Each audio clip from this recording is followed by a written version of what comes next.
Shock Monkey Radio is entertainment for adults, by adults, and the views and opinions expressed here do not reflect upon sponsors or FXBG Public Radio. For additional information, please refer to the United States Bill of Rights. Stand warned. I'm offended. I'm deeply offended. As a Christian, I am offended by Halloween. I don't want anything to do with your demonic holiday. So I don't want to hear anyone say Happy Halloween this year because it offends me. You can say Happy Holiday if you want, but I don't want to get dragged into your Satanism. You people who want to ruin Christmas, well, how do you like it when I want to change your sacred holiday? I'm just kidding. I don't care that much about Halloween. I do think it's fun to dress in costumes sometimes, and free candy is always welcome with me. So I'm only half joking about this. But people do want to force people to say Happy Holidays during Christmas. And in my experience, those types of people really love Halloween. Makes sense since you're friggin' pagans who will burn in hell. Again, I'm half joking. Hello and welcome to Shock Monkey Radio. I'm your host, The Madman. Don't take it personally. Don't take it personally. Wow, this lighting really works great like this. And it's not as hot in here because there's less lights on it. But this simple light setup gave us great contrast in the black and white there in the beginning. That's great. We were able to start on time this time. Everything was because we let everything cool down. Everything's cooler in the room. Oh, stressful? Yes, I feel a lot better. Feel a lot better. Okay. Anyway, I want to remind you that this is Shock Monkey Radio, and I have a Patreon. Go to patreon.com/shockmonkeyradio. Become a patron. I would appreciate that very much. I also have Cash App. If you want to send me money through Cash App, use the cash tag shockmonkeyradio. You can follow me on Twitter at DenalitSaw, which is the word wasteland spelled backwards on Twitter. Shock Monkey Radio Redux on Facebook, and at SLRobbins13 on Instagram if you want to follow me there. Well, I won't answer your DMs. I don't do DMs. Probably why I haven't dated in a while. Don't do DMs. But if you do want to email me, you can email me at madman@fxbgpr.com, and maybe I'll put you in my mailbag. No names. I'll take everyone's names out, keep everyone anonymous. I promise. I promise. So I rewatched School of Rock, which is, great movie. And there was a scene where one of the kids turns to the very cute Joan Cusack and says, Miss, what's her name? Miss Mullins. Miss Mullins, and she says, yes, you're the man. And she says, thank you, and walks away. It was a cute little joke, but you know what? I think there's a lot of real truth in there where when it comes to like teachers and principals, like Joan Cusack's character, Miss Mullins, in that movie, because there's a lot of people who are the man and think that it's a compliment, there's and a lot of them are women like her. I'm not trying to say this is sexist, but white liberal women are kind of a pain in the ass, and that character, who is very strict about everything until she hears Stevie Nicks, and then she falls apart, and so there's a lot of, and being the man, that's the whole point. It's like Jack Black actually taught those kids what the man was. The man was a guy who's trying to cram down his beliefs on you and force you to live a certain way. And that's what we got. We got a world where there's a bunch of Joan Cusack, Miss Mullins running around being the man. All right? And they think it's a compliment. Just, I don't know, just how, when, sexist people watch funny movies too. Oh, yeah. I'm just a jerk. That's all. I was also thinking about the new baby boom. I think I've mentioned previously that during COVID, millions of couples just Netflixed and chilled, which is a euphemism for sex, during the whole COVID thing. And I've heard that depending upon the people having sex, sometimes it can result in pregnancy. So I think there is a baby boom happening right now because of all of that sex people had other than me during COVID. But now that Roe versus Wade has been kicked back to the states and many laws are being passed against abortion, which I'm happy about, but now the baby boom will really start kicking. Get it, babies? Awesome. Kids are hilarious, especially when they fall off bikes. I could watch kids falling off bikes all day. But I do care about your kids. I like the idea of a new generation of Americans coming of age and paying taxes round about the time I start collecting Social Security. But more than that, one of these little rugrats might cure cancer or become the next Norm Macdonald, or perhaps even this generation could revitalize the music industry and start making good music again. these ankle biters could one day be living on a Martian colony. Maybe they could be the generation that wants to grow up and be an astronaut and not just a famous TikToker. Maybe they will be the generation who finds staring at screens all day to be stupid and boring. Maybe they will develop an immunity to the stupidity that has infected our society these days. Perhaps they can make this world better because every day I feel my generation made the world worse. But these kids represent the hope for the future. Every child represents that. You look at a new baby and you see all the wonderful things that could be in their lifetime. We, the old people, we've already wasted our lives and have become cynical. Maybe I'm just speaking for myself. But that generation of children, we can look at the potential that they have and hope for nothing but the best. We can look at them and hope and pray that they will not be broken by the nature of our fallen world. We can hope and pray that their idealism won't be mangled or corrupted by the sad and cynical generations that came before them. At least that's what I think when I see all these babies being born. I'd love to have kids someday. But the way things are going, I don't think it's going to happen because I haven't Netflixed and chilled since Blockbuster Video. But those of you who do have or will have children, congratulations to you first of all. But always remember that your kids are a way to give your rotten DNA another chance to get things right. And this is why I am pro-life. I see hope in the younger generations. Am I getting too sappy? Fart bubbles. There, you happy? Fart bubbles. Yeah. The environment, that could be gross. In a pool, bathtub. The Martian colony. Hilarious. At dinner, not okay. Exactly. You know, there's plenty more people who have something to say about me saying fart bubbles in there. Everything, the whole, 2 paragraphs that came before that. Anyway. I warned EK that I was going to be ranty today, so just buckle in, people.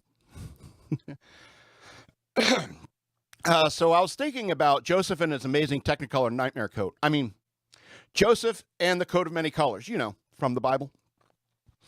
I mean, was that the first time someone tie-dyed clothing? Is that what that story is about? Perhaps Joseph was just the first hippie. He's out in the fields watching goats and chain-smoking joints, and his brothers come up to him and tell him his coat looks stupid because tie-dye looks stupid. But Joseph loved his coat. He loved it all the same, and to each their own, by all means. But his brothers must have been relentless about it to get to the point that they did, is what I mean. So Joseph is smoking his brain away, and his brothers are razzing him about the coat, and then Joseph messes with their heads by saying, I had this, dream, man, where we all gather wheat and all that, and you're like, and your sheaves, they, bowed to my sheaf and stuff. And so they take his clothes and throw him in a hole and eventually sell him to some passing traders heading out of town. And they did all this to spare his life. They really had a hate on for Joseph, but they didn't want to actually kill him. I guess Joseph didn't piss them off the way that Abel pissed off Cain. So there's that. Excuse me. But they look at the tie-dyed coat and soaked it in blood and told their dad that some animal got Joseph. But I think it was more about trying to destroy that hideous coat. That's my point, really, is the coat was hideous, but Joseph thought it was great. His brothers were probably sick of people in town saying things like, hey, I saw your brother in his lovely coat. He was hard to miss. Hardy har har. But maybe that's why Israel, their father, favored Joseph over his other sons, because Israel made this coat, and he knew it was hideous. So he gave it to his son, who loved it and wore it all the time.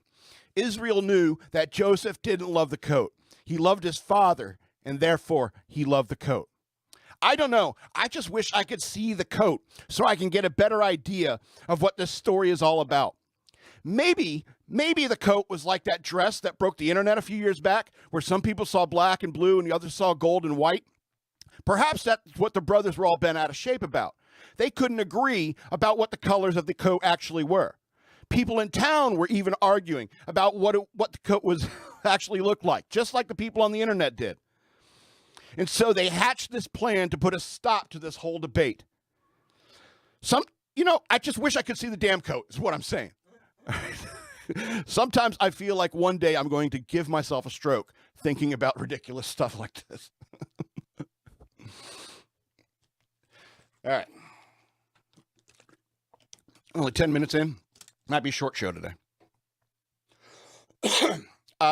There's one more thing I want to talk about before we get into the Huey Lewis and the news. I hope you understand that at the end of the day, I want to entertain you. I'm only in it for the LMFAO. So I'm going to try to make this as fun for both of us as I can. I don't want to get off on a rant here, but what's the deal with the FBI? Why are they POD? I mean, are they POD? Where's the TLC? Outside, it might be 98 degrees, but for conservatives today, it's much hotter. So now the Department of Justice is acting like a bunch of backstreet boys, waving a black flag and investigating political rivals of the current administration. Oh, madman, you might say. Joe Biden is clearly not in control of anything. All he cares about is Milli Vanilli ice cream. And you're right. But the administration is not solely the president. There are minions with their own agendas. We'll call them Peter, Paul, and Mary. And anyone with any sense can see that these investigations only go in one direction. These FBI boys to men always come with guns and roses. Guns for Trump, roses for Queen Hillary.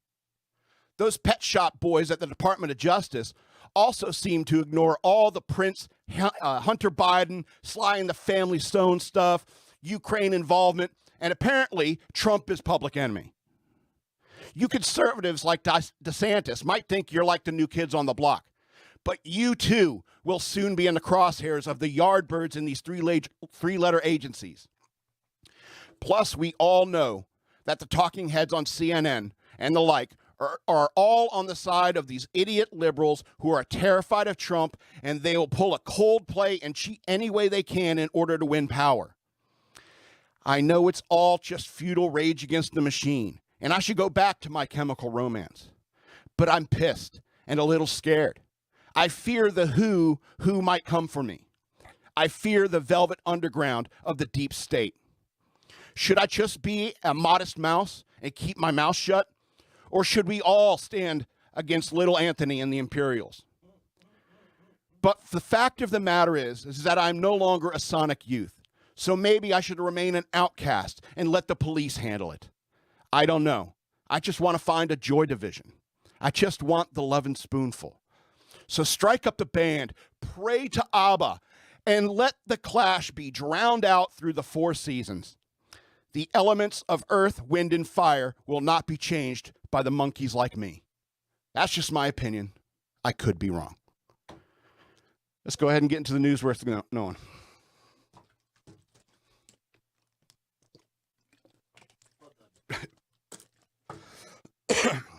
All right, so obviously we're talking about this first story about the FBI raiding Mar-a-Lago, one of Trump's places. He's like that guy in Grand Theft Auto, San Andreas, just houses everywhere, a couple of them mansions, little safe houses so he can change his clothes and go get a cheeseburger without anyone recognizing him. Anyway, so let's talk about this Trump FBI raid. I get my news from Fox News. So Republicans vow ramped up oversight of Biden administration after the FBI raid. I'm going to go back to the beginning here. Trump raid happened in Mar-a-Lago. What was it? Last night? 2 nights ago? Tuesday night? Yeah. Apparently, they were looking for some sort of documents. So I'm just giving you like a thumbnail of what this is all about. They were looking for some documents in his Mar-a-Lago home. Apparently, they had to break into a door that they said had to be locked.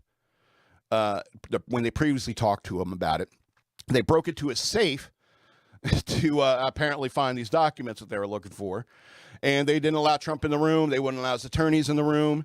Let's see what's the most recent thing Trump said. I think Trump refused to answer questions from the New York Attorney General's office. I think he's said he's pleading the fifth, and he should. because this is ridiculous. And here's the thing. It's like when it comes to the classified information that presidents have, why is it just now coming to light that like all presidents walk away from the office with secret information? You know, it seems odd to me. All right, especially considering like the headache I had to go through to get my security clearance when I could have just been elected to a certain office. Automatically, you're at the very, very tippy top of the top secretest of the information. I don't understand that. All right, and then you have everyone's talking about like, yeah, Trump probably has some classified stuff there, and apparently, like all presidents and presidents' henchmen do, like Hillary Clinton, and that just seems weird to me. That seems really weird to me that is allowed to happen. I should like search his stuff and take anything he may have like that out of there. I'm sorry. I think that should apply to every president. Them walking out of there with like, with a bunch of information. That's not cool. I understand why the FBI would be interested in that, but why him? Why not Hillary? Why not Biden? FBI clearly wasn't concerned about Larry Nassar. The FBI clearly isn't concerned about Hunter Biden and his relationships with a Ukrainian energy company in which we are now at war or financing a war in Ukraine, and our price of energy is through the roof. Looks more suspicious to me than Trump. Trump is, I understand, giving somebody like Trump, like accidentally confidential information or something like that, I don't think he's smart enough to do anything with that. Or maybe he is, I don't know. But I don't know why they should have it at all. Okay? But my question is like, why specifically now are you going after Trump? Is it because he said if he gets elected again, he might go in there and like trim the fat? Because that's something he said recently. He said, I'm going to fire everybody because this deep state is a problem. And look at this. Look at what happened. Anyway, I'm not saying I like Trump. I don't think he should have classified information, and I don't think any past president should have kept classified information. But what I'm saying is that this is friggin' scary. They're straight up going after political enemies now. Defund the FBI if you have to. I think, you definitely need to fire some people near the top to set an example. Say, we're not going to tolerate this, biased is like, who are you going to go after depending upon your political views? And I understand there's, the population of the FBI is just like the population of the United States. There is a cross-section of political ideologies. And so you conservatives and stuff like that, those who, or not even just conservatives, people who believe in, the Bill of Rights, you should be looking at that and saying, hey, this is wrong. And, if you need to have the guts to stand up to your bosses and say, hey, this is wrong. It's the same thing with cops as it is any kind of law enforcement officer. If you're seeing something wrong going on, even if it's from the top down, you need to speak up. And if you get fired or you need to quit because you don't want to be any part of it, that's the way it's got to be. And the idea that there might be some FBI guys in there who's feel like dragged along into this and don't necessarily agree with it, you have a responsibility to hold the line of truth and justice, even within your own agency, even if it means your job. Anyway. Yeah, I'm ranty today. All right, let's go to the next story. More migrant buses arrive in New York City days after Mayor Eric Adams scolded Texas Governor Greg Abbott. So authorities in New York City were on hand for the arrival of another group of migrants who were bussed in from Texas after they crossed into the U.S. from Mexico. 3 migrant buses arrived in New York City early Wednesday morning, following the path of the group of 50 migrants who were bussed into the same area on Friday, August 5th. The buses arrived just days after New York City Mayor Eric Adams criticized Texas Governor Greg Abbott during a press conference on Sunday regarding the mass transit of migrant groups out of Texas and into New York. Texas has sent thousands of migrants from the border state into Washington, D.C., New York City, and other areas. While awaiting the arrival of 3 new buses early Wednesday, New York City's Office of Immigrant Affairs Commissioner Manuel Castro accused a morally corrupt Abbott, quote-unquote, morally corrupt Abbott of using the busing of migrants to the Big Apple as a, quote, political ploy aimed to foment anti-immigrant sentiment.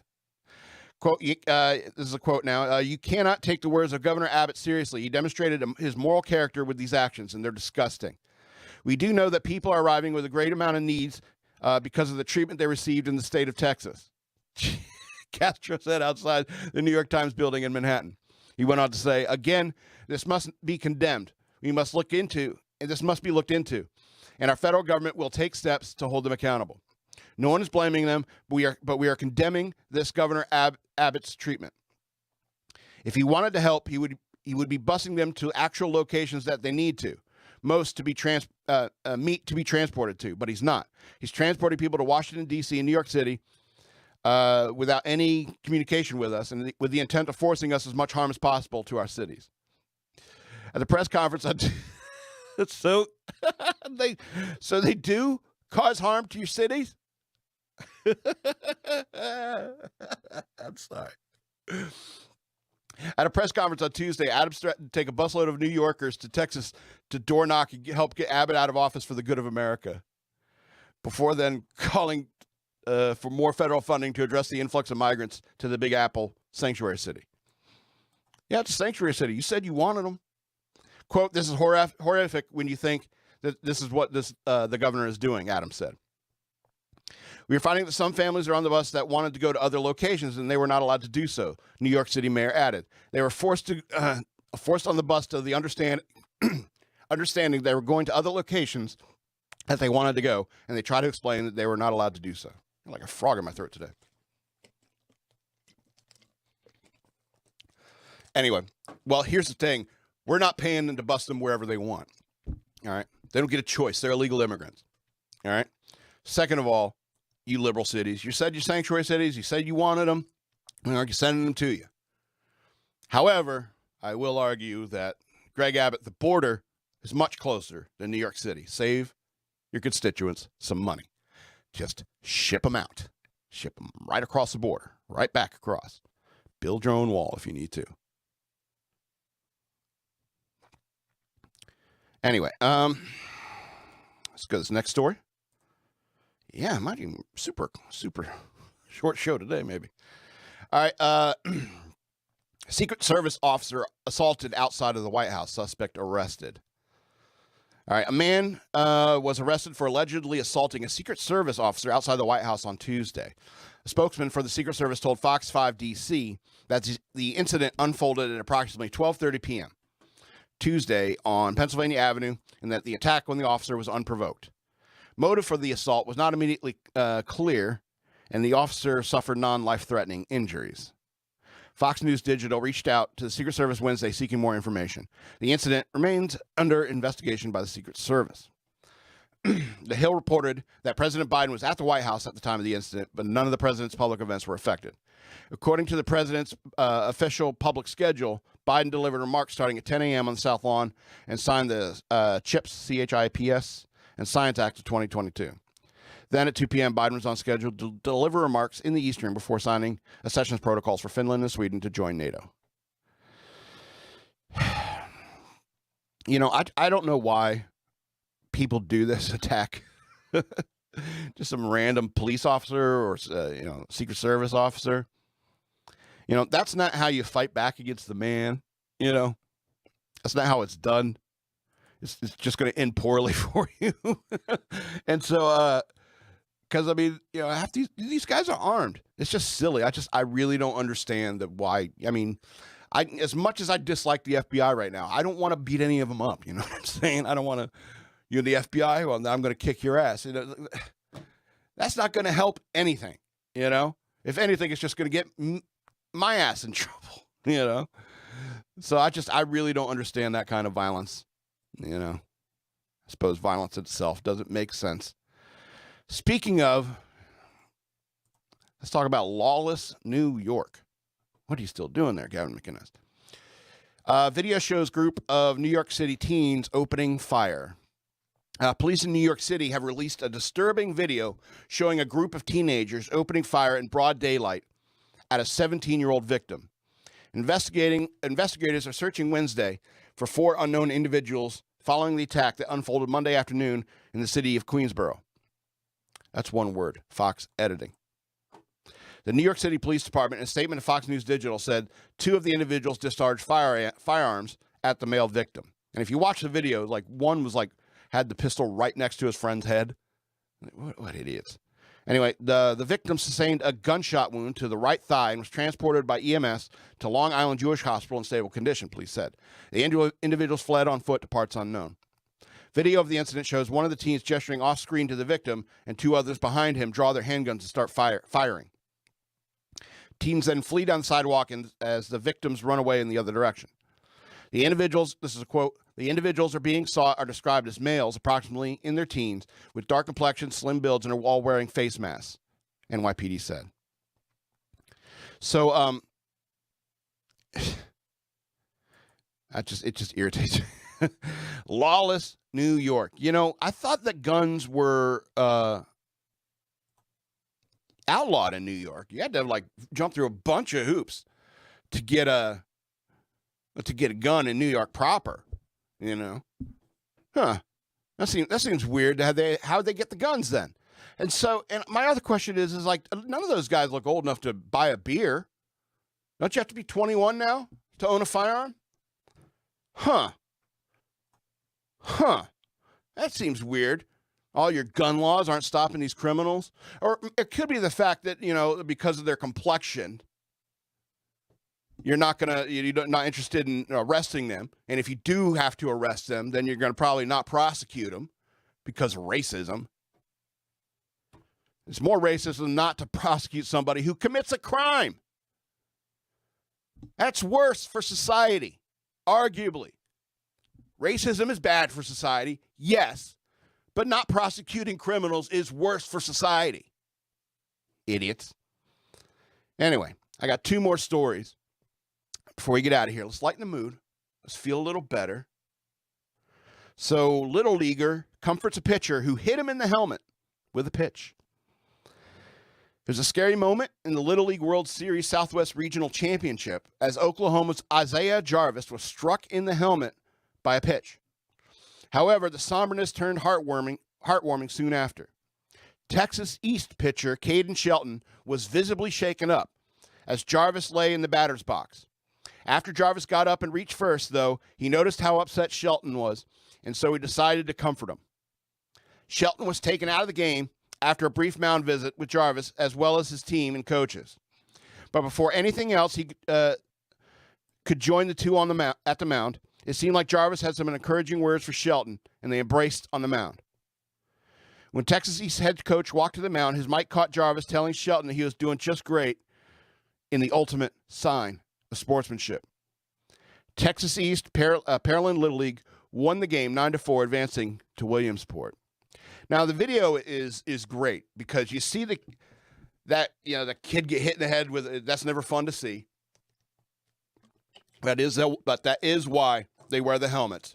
And hopefully he's going to be okay. There won't be any lasting neurological issues for the poor kid. But it seems like, maybe, I wonder if he was a real jerk before he got hit in the head with he used to start being real nice to everybody. I don't know. That'd probably be a good thing. And so, but I mean, that's the point of sportsmanship, and especially in Little League. If a pitcher hits a batter in Little League, they're going to take you out. I think they kind of have to, and that's the point. And so when he hit the batter, it's like not only did he know, he's like, oh my God, I might have hurt this kid. He's like, I'm coming out no matter what. And so, and the kid, granted it's Little League, so it's probably like 40, 50 miles an hour at best, if that. I mean, obviously it's far more dangerous at the major league level where they're throwing upwards of 100 miles an hour, But at least the kid had a helmet. I'm sure it rang his bell, and he sit there, he crouched down in the batter's box for a while, hold his head. We get it. But he reaches first, but the pitcher, you can see him, he's got his hands on his head, he's looking down, But he comes out and hugs him, says, you're doing a good job. It's okay. And that's why I love baseball, because, these things happen. I've known guys who like moved their hand at the wrong time, got the glove out of the way, and the ball hit them straight in the nose and broke their nose. Sometimes you catch a grounder to the nards, you know what I'm saying? That's That's baseball. It's not personal, you know. No kid wants to hurt another kid, generally speaking.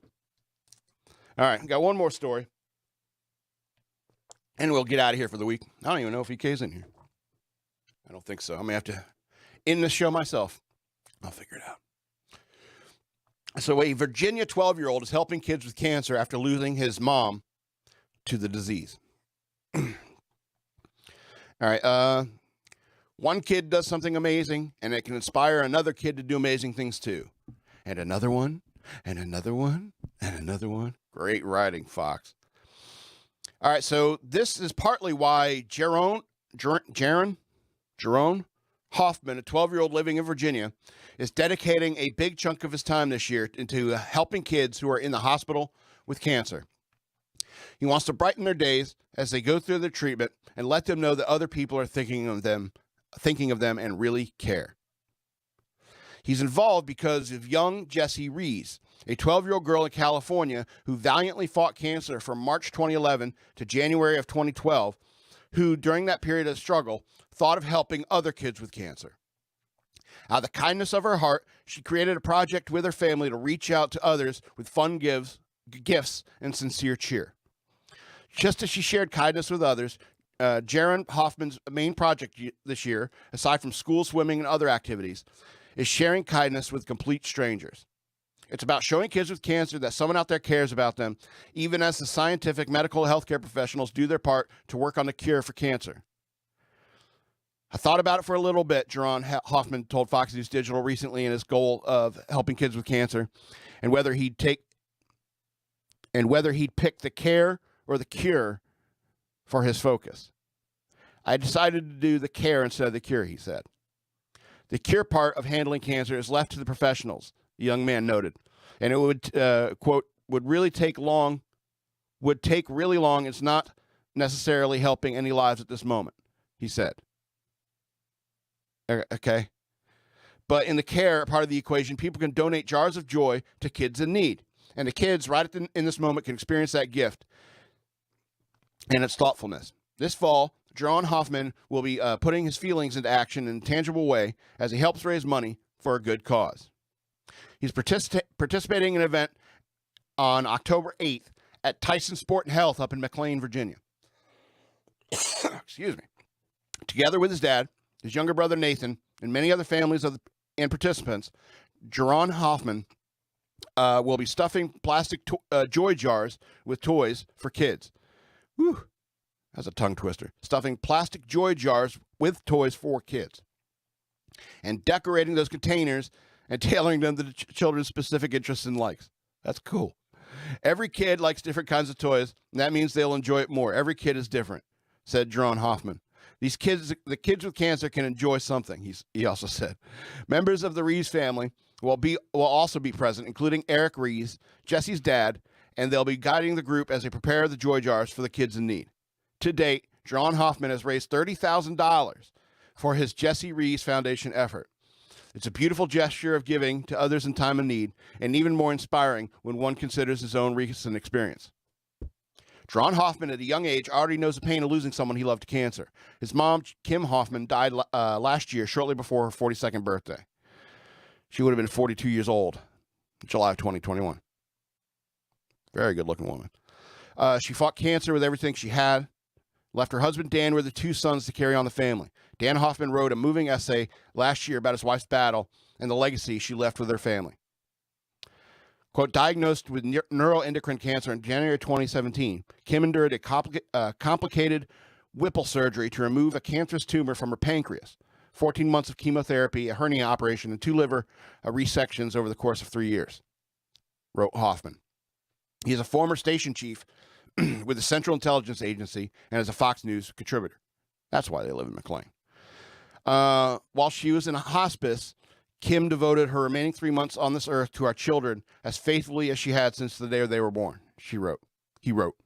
She ordered their holiday and birthday presents and ensured that there were more than enough candy for their baskets when they celebrated Easter with their family friends after Kim passed away. It was heartbreaking. He said as well, when we visited during regular FaceTime time chats, Kim told our sons how much she loved them and discussed their hopes and dreams for the future. Also, she told our children that there would be a guardian angel watching over them. Now, in their honor, her 12-year-old son and her entire family are helping others and following in the path of Jessie Rees and her joy jars. Jerron Hoffman said that in terms of what was going into the jars, it depends on what the kid's interests are. It's customized for their own interest. It's personal for the kid who is getting it. If the kid has a favorite color, favorite toy, favorite sport, all of those interests are taken into account when volunteers pack the mini toys into the jars for the children. It's a tongue twister, kid. He also said kids can still die because there's not a cure for cancer yet, and they're still working on it. But here, with the care, people can help so many kids. Once complete, the joy jars go to hospitals for distribution to the kids who are fighting cancer. Various other companies have already donated goods and services to this meaningful charitable effort. Said Jerron Hoffman, certain restaurants are going to donate food to us for our event on October 8th. Starbucks is donating food and sandwiches, and McDonald's is donating burgers. This didn't just happen. Young Hoffman and many others made it happen. He reached out to the restaurants, companies, and others in order to try to obtain donations for the good of others. That's so cool. People can volunteer too, said Jerron Hoffman. There's a bunch of different things you could do. Never, ever give up. The idea of filling joy jars for kids came from Jessie Rees, who fought cancer from March 11th to January 2012 when it claimed her life. Even as she was going through her own health battles, her idea was to bring a bit of joy and light to other kids who were fighting cancer at the hospital and couldn't go home until the treatment was complete. She started by filling up brown paper bags that she decorated, then moved to joy jars. She also coined the term NEGU, N-E-G-U, which stands for her life's motto and focus, never, ever give up. Her parents created Jessie Rees Foundation in her honor. Jessie was a faith-filled, a beautiful, athletic, caring, and loving girl who courageously fought cancer, DIPG, from March 3rd, 2011 to January 5th, 2012, the foundation says on its website. She loved her family very much and her puppy, Mr. Mo. Jessie had one wish, and that was to help other kids, just as Jerron Hoffman is doing today. The Jessie Rees Foundation explains on its website, joy jars are for kids actively fighting cancer under the age of 19. Each one of Jessie's joy jars are age and gender specific and filled with new toys and activities to help a child fighting cancer and to feel loved. As Jerron Hoffman himself wrote a letter about the efforts, no matter how bad things got and how unlikely she was to survive, Jessie would support kids and never give up. NEGU, never ever give up, especially represents Jessie's mindset. After she died, Eric Rees, her dad, continued to make joy jars and support the NEGU,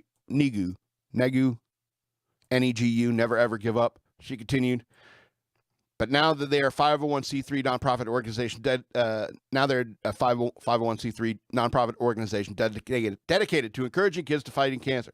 Holy cow.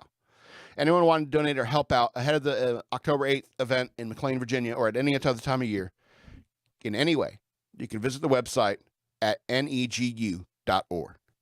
negu.org. Never, ever give up. This story is almost going to make me cry. It's so beautiful. You know, you got to, that's why I was talking about how great these kids are. It's like they have optimism we don't have, you know, in many ways. Optimism in the face of the horrific tragedy, you know. And so that's why kids are great. That's why all these things are great. And I think this has been a great show. We're at the end of the show. This has been Shock Monkey Radio. I want to remind you again that I have patreon.com/shockmonkeyradio. Go to patreon.com, become a patron. I would appreciate that. If you want to send me money through Cash App, I have the hashtag shockmonkeyradio. You can send it that way. Follow me on Twitter at Denalitsaw, which is the word wasteland spelled backwards. I was really big into T.S. Eliot back in the day when I first made Twitter. Check out Shock Monkey Radio Redux on Facebook, and on Instagram, I'm at SLRobbins13. Find me there. I also have books available that I've written. Books available on Amazon for digital download. You can search for the author Scott L. Robbins with 2 T's and 2 B's on Amazon. I got them for digital download. You can also follow the link down in the description. If it's not there today, check tomorrow. Or go, check last week's video. I'm sure it's in that description. So, yeah, this has been Shock Monkey Radio. I'm the Madman, and I love you.